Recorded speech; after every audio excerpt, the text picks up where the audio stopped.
Hello student, alpha maths classes के online YouTube channel पे आपका एक बार फिर से स्वागत है।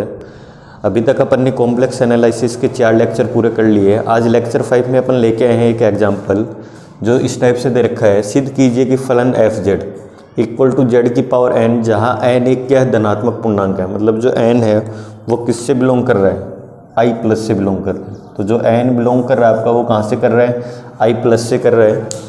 और फिर दे रखा है ये सब क्या है, अवकलनीय है। Prove that the function F Z equal to Z की power n where n is a positive integer, n के एक पॉजिटिव इंटीजर है, इज डिफरेंशिएबल एवरीवेयर। तो अपने को ये प्रूफ करना है। तो जो भी अवकलनीयता की डेफिनेशन है वो डायरेक्ट अपन डेफिनेशन लगाते हैं, फिर अपन इसको सोल्व करते हैं।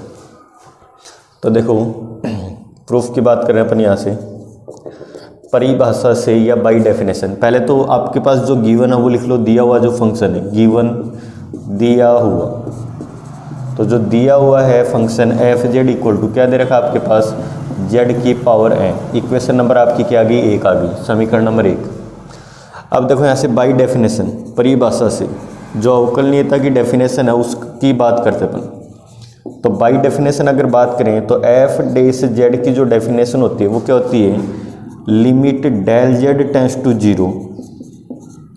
क्या होता है यहाँ पे, Z plus F Z plus del Z minus F Z upon क्या होता है आपका, डेल जेड।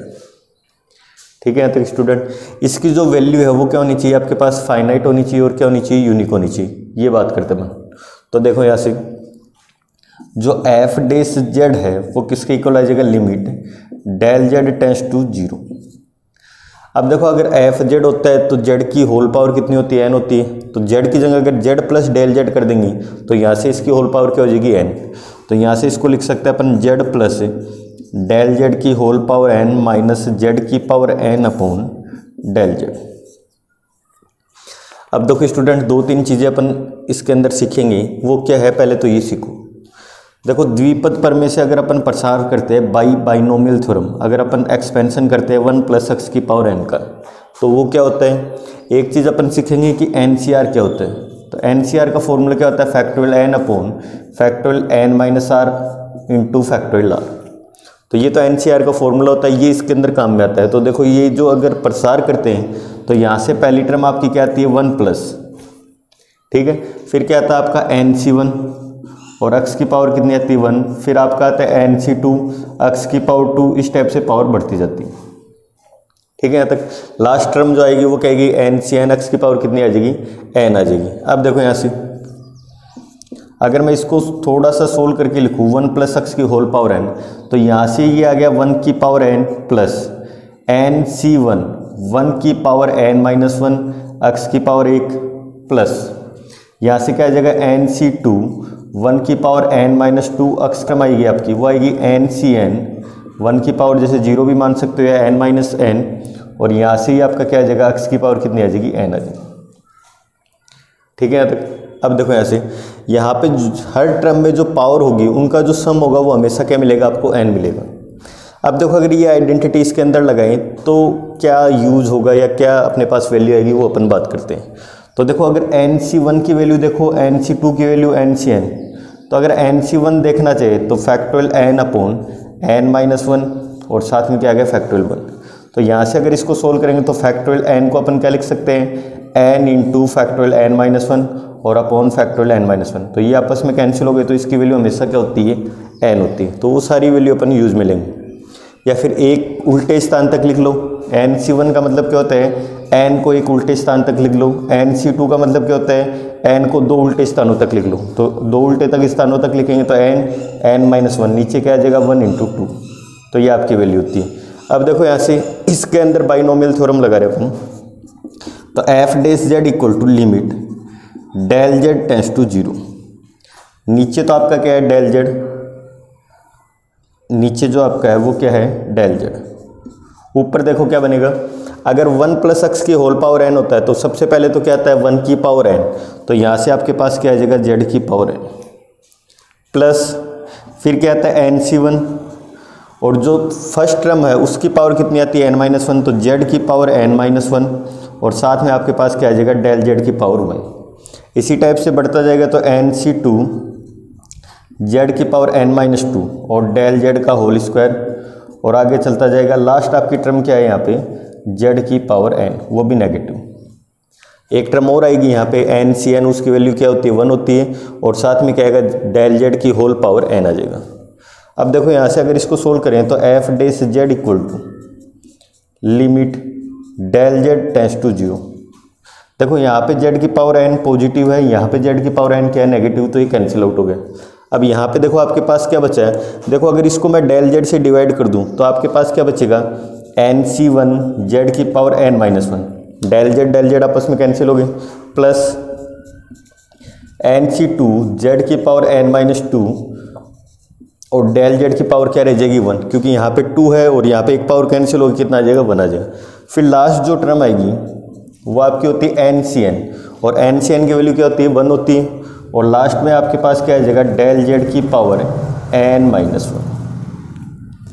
अब देखो यहाँ पे लिमिट ऑपरेट करवाएंगे, और अगर लिमिट ऑपरेट करवाएंगे तो डेल जेड टेंड्स टू क्या है 0, तो इसके ऊपर तो लिमिट का कोई इफेक्ट होगा नहीं, बाकी सब पे लिमिट का इफेक्ट होगा, सब की वैल्यू क्या हो जाएगी आपके पास 0 आ जाएगी। अब ये अपन नेक्स्ट स्लाइड में बात करते हैं, देखो क्या वैल्यू आएगी इसकी। हाँ तो स्टूडेंट यहाँ तक अपन ने सोल्व कर लिया। अब देखो अगर इसके ऊपर लिमिट ऑपरेट करवाते हैं तो देखो डेल जेड टेंड्स टू क्या है 0, तो इसके ऊपर तो लिमिट का इफेक्ट होगा नहीं, तो ये टर्म तो बाहर आ जाएगी। यहाँ पे डेल जेड है और यहाँ पे क्या है डेल जेड, तो इन सब टर्म में क्या है डेल जेड की टर्म है, तो इन सब की वैल्यू कितनी हो जाएगी 0। तो यहाँ से जो एफ डैश जेड है उसकी वैल्यू आपके पास आएगी NC1 जेड की पावर n-1।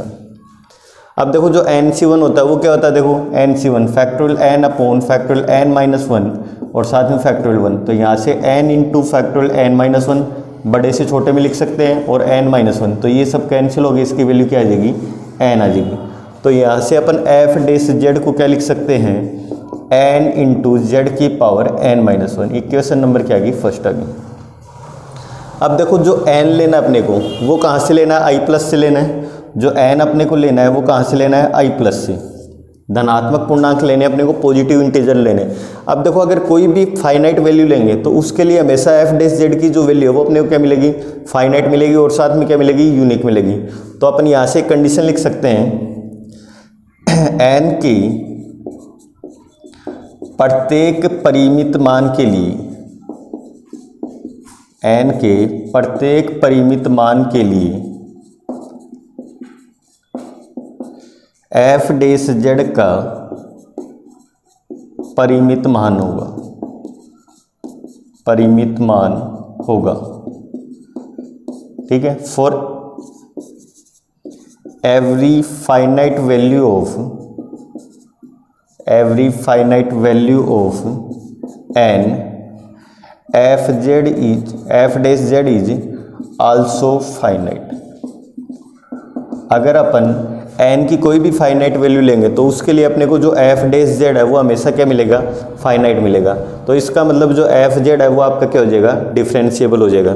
तो यहाँ से अपन क्या लिख सकते हैं, आता है F Z equal to Z की पावर n सर्वत्र क्या है आपका, अवकलनीय,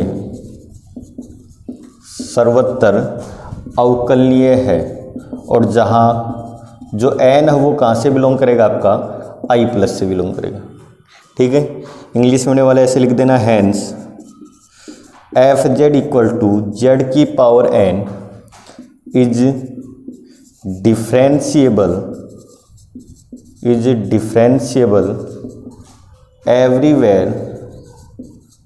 एवरीवेयर और वेयर जो n है वो किससे बिलोंग करेगा, i प्लस से।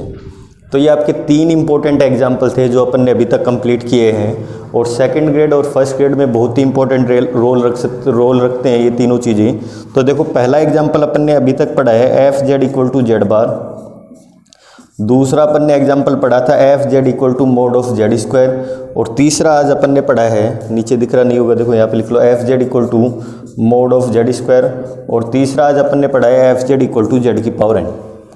तो देखो ये जो है ये कहीं भी क्या नहीं होता, आपका अवकलनीय नहीं होता है, ठीक है। ये जो है ये क्या है, सर्वत्र तो सतत होता है, लेकिन किसी भी पॉइंट पे क्या नहीं होता, आपका अवकलनीय नहीं होता, केवल और केवल किस पे होता है, मूल बिंदु पे। और जो F Z equal to Z की पावर एन है, ये सर्वत्र क्या होता है, अवकलनीय होती है। लेकिन जो कंडीशन है वो ये होनी चाहिए, जो एन है वो किससे बिलोंग करे, आपका आई प्लस से बिलोंग करे। तो इस वीडियो को ज़्यादा से ज़्यादा शेयर कीजिए। आगे जो नेक्स्ट वीडियो होंगे उनमें जो आपके एग्जाम्पल रह गए हैं, जो आपकी थ्योरम रह गई है, वो अपन इनके बारे में डिस्कशन करेंगे।